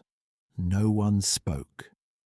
The man who survived that arrangement was Sir Alistair Winthrop, said Poirot. He went on to build a substantial fortune, a distinguished reputation, and a comfortable life. He married twice. He entertained generously. He was by all accounts a man of considerable charm. He looked at no one in particular. He was also a man with a secret that had been buried long enough, and deeply enough, that he had perhaps begun to forget it was there. Julian made a sound that was not quite a word. Poirot continued without acknowledging it. Edmund Halberd's younger daughter was 11 years old when her father died. She grew up with one inheritance only, not money, not property, but knowledge.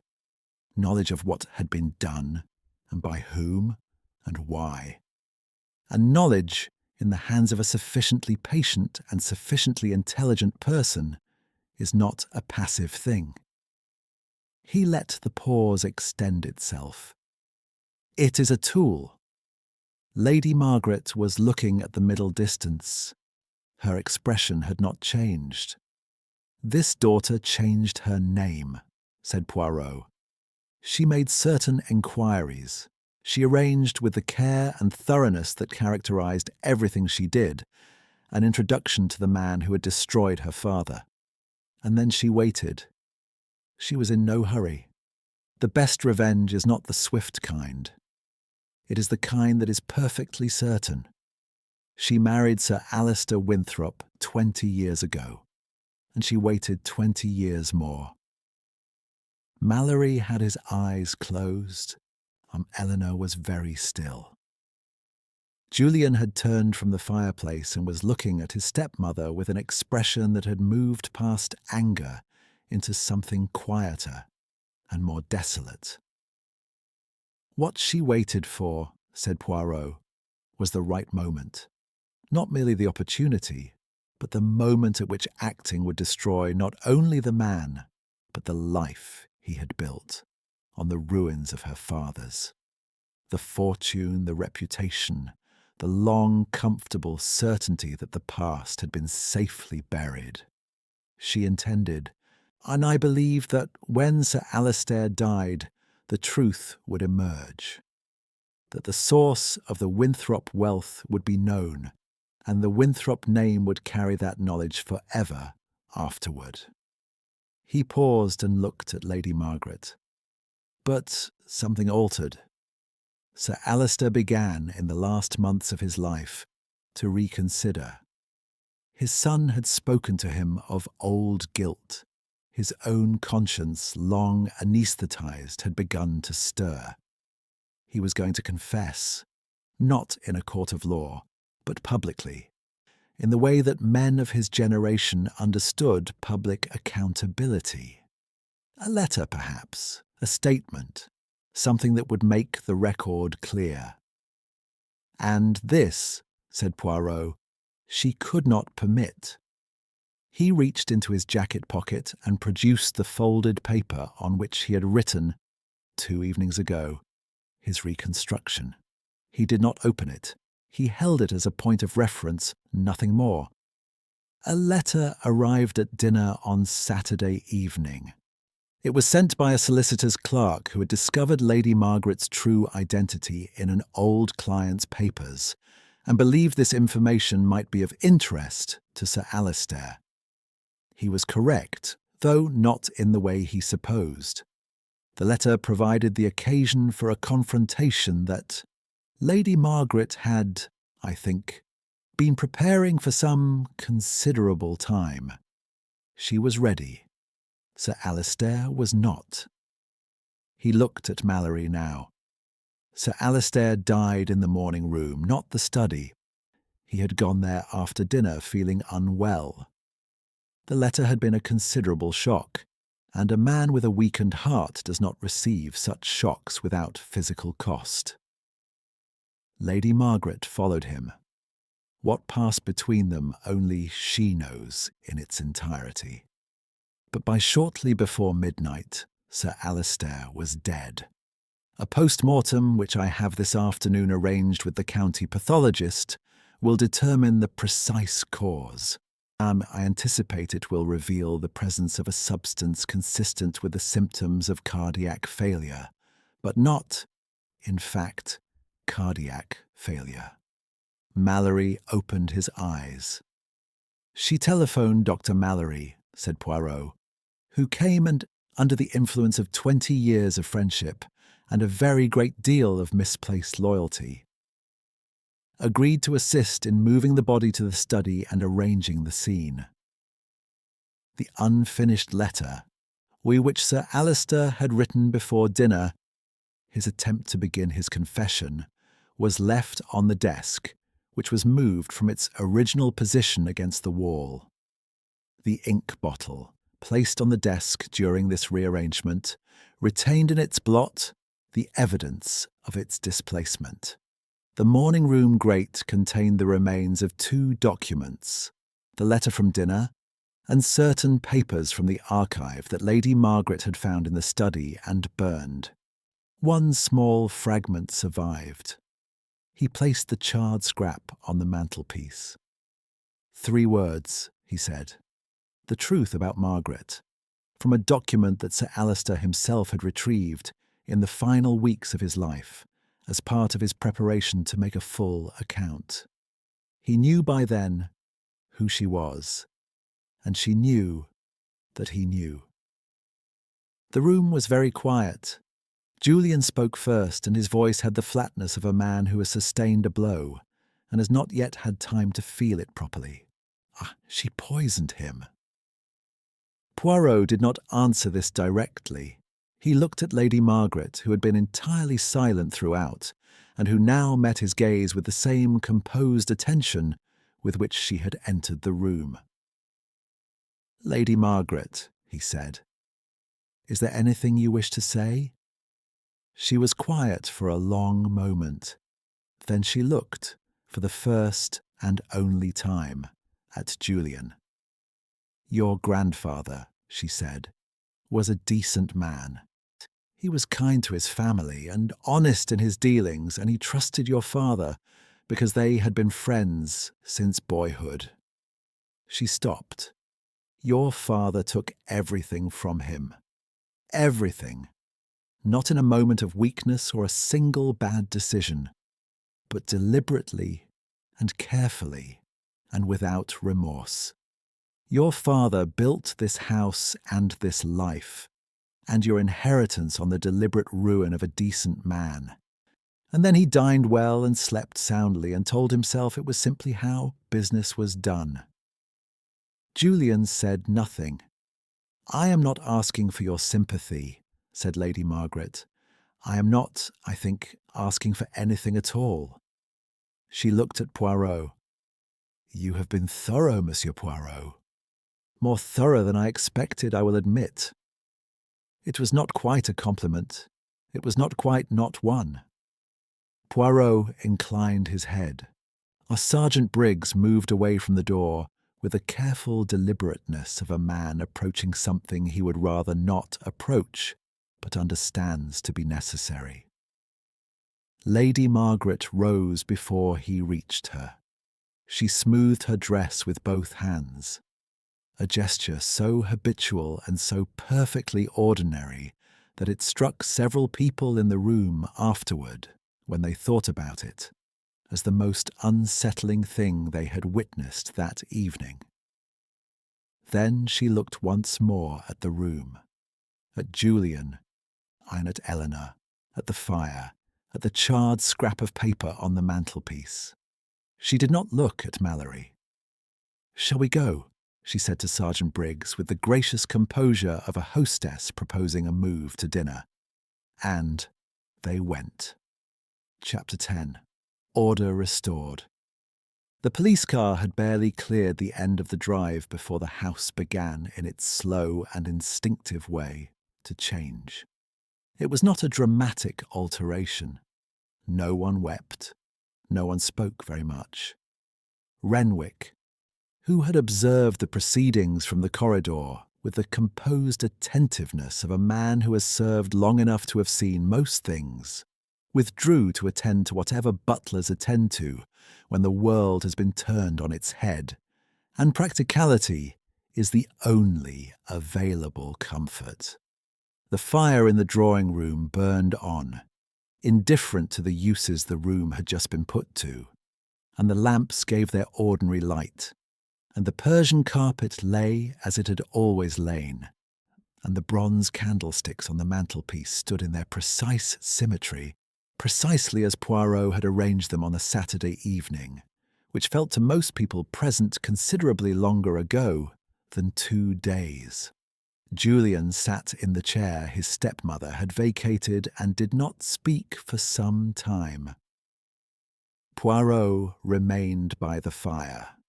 He was in no hurry. He had learned over many years that the immediate aftermath of a revelation required a particular quality of presence from him. Not active, yet not withdrawn, but simply available in the manner of a person who understands that some silences are not to be filled, but inhabited. Eleanor sat nearby with her hands folded and her eyes on Julian, and her stillness had in it something of the same quality. It was Mallory who broke first. He had remained in his chair by the door through the whole of Poirot's account, and, through Lady Margaret's departure, actually with the look of a man who has watched a building he helped construct come down around him and is still not entirely clear how much of the rubble is his. He looked up at Poirot now with the directness of a man who has run out of oblique approaches. "What will happen to me?" he said. Poirot considered him without unkindness. That is not for me to determine. You will be required to make a full statement. Your actions in moving the body and signing the certificate were serious, and the consequences of them are serious. I will not tell you otherwise." He paused.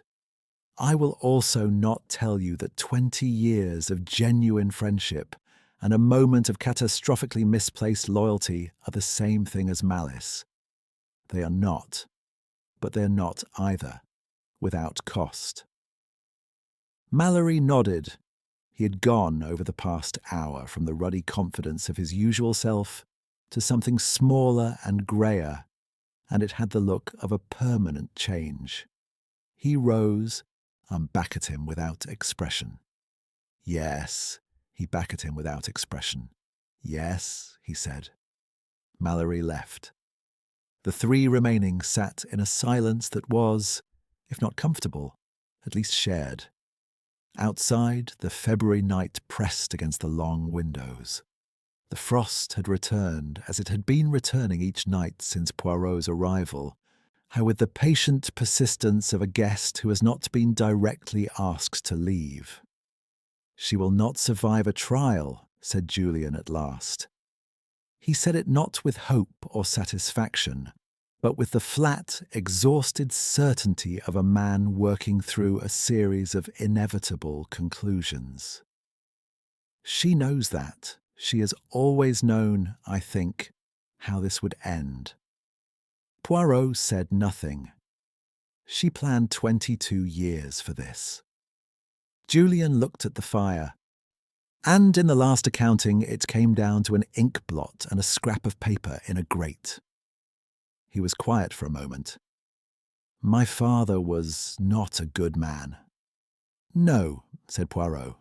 "He was not." He said it without qualification, which Julian appeared to receive as a form of respect. And yet she could not simply leave. Walk away from it, having married him, having proved to herself what he was. She could not allow him his conscience, his restitution. Julian turned the word over with a kind of wondering bitterness. 40 years too late, and it still was not permitted. "Revenge," said Poirot quietly, "does not accommodate itself to the schedules of those it has been designed for. It has its own timing." He looked at Julian with the attention of a man who is choosing his next words with particular care. "What she said to you before she left, about your grandfather, you will carry that?" "Yes." "It is true. It does not require you to excuse what she did. The two things can exist together." Julian looked at him. Something in his face, the tight, controlled bitterness that had been there since the first morning, loosened very slightly in the way that things loosen when someone has said accurately and without ceremony what could not otherwise be said. He did not respond. He did not need to. It was Eleanor who spoke next, and she spoke to Poirot with the direct, "He built it, and everything that has been built it, and everything that has been built on it." He looked at her. He will not be alone in working out what to do with that. Eleanor met his gaze steadily, and did not deny it, which told Poirot that she had already, in the quiet and efficient manner she brought to most things, begun to think about it. Miss Carter had not spoken since before the revelation. She sat in her upright chair with the ledger-straight posture she always maintained, and the expression of a woman who has been an archivist long enough to understand that the most important quality of a record is not that it is pleasing, but that it is accurate. When Poirot looked at her, she looked back at him with her pale, still eyes. "The folders Sir Alister removed from the archive," she said. If they were not destroyed with the other papers, if she took them elsewhere or they remain somewhere in the house, they are evidence. I should like to know they are recovered." "The police will conduct a thorough search," said Poirot. "I will ensure they are informed of what to look for." He paused. "Miss Carter, when this is concluded, you are, I believe, an exceptionally qualified woman. There are archives other than this one." Miss Carter considered this for a moment. "I am aware of that, Monsieur Poirot," she said. "Thank you." He took his leave of the three of them shortly afterward, not formally, not with the ceremony that such moments sometimes attract, but quietly, in the Christie manner, leaving when it was right to leave, and not before. He shook Julian's hand. He looked at Eleanor for a moment with an expression she found difficult afterward to describe precisely, except that it contained both appraisal and warmth, and something that might have been confidence in her. He inclined his head to Miss Carter, who returned the gesture with the precision it deserved. Then he went upstairs, packed his valise with the fastidious attention he brought to all packing, and arranged for Renwick to telephone for a car to the station in the morning. He stood at his window for the last time. The news reached him before breakfast. Renwick came to his door at 7 o'clock, with the careful face of a man delivering information he would rather not be the bearer of, and informed him that Lady Margaret Winthrop had been found unwell in the early hours at the police station in Guildford, and had died before a physician could be summoned. The substance, it was subsequently determined, had been on her person when she left the house, concealed with the same thoroughness she had brought to everything else. Poirot stood at his window and looked at the grounds. The frost was thinning for the first time since his arrival. It was not yet spring, would not be spring for weeks, but there was something in the quality of the morning light that was different from what had come before. A tentative suggestion of warmth, a loosening at the edges. The ornamental lake had lost its iron look. The chestnut trees stood bare still. But there was something in the way the light fell among their branches that was not winter's light. He thought about a girl of 11 in a rented room in Clapham, and the thing that had been planted in her on the day she understood what had been done to her father, and how long it had grown, and at what cost. He thought about Sir Alistair, who had been neither good nor entirely beyond redemption, and who had been denied the chance to discover which of those qualities might ultimately have defined him. He dressed, went downstairs, and ate his breakfast alone. Afterward, he went to the writing table in his room and took 2 sheets of paper. On the first, he wrote a brief note to Julian Winthrop, which said only what needed to be said and nothing more. On the second, he wrote nothing for a long moment, the pen poised. Then he wrote an address. He folded the letter, address on the front. He stamped it. When address on the front, he stamped it. When the car came, he gave the envelope to Renwick with instructions that it be posted that morning, and descended the steps of Brackenhurst Hall for the last time into an air that was, by almost imperceptible degrees, beginning to warm. In London 3 days later, he stood at the window of his flat in Whitehaven Mansions and looked out at the spring rain, which was falling with the steady, cleansing patience of rain that has been waiting some time to arrive. On his desk, 2 letters lay in perfect symmetry. One was the letter he had received. The other was the letter he had sent. He straightened them by a fraction of an inch, clasped his hands behind his back, and watched the rain. Justice, he thought, was rarely clean. It was rarely what one had imagined it would be, and it was never, in his experience, free. But it was, when it came, real. And that, in the end, was what the little grey cells worked for. Not the flourish, not the revelation. The truth told plainly to those who needed to hear it. He turned from the window, smoothed his moustache once with each hand, and went to make himself a proper cup of tisane.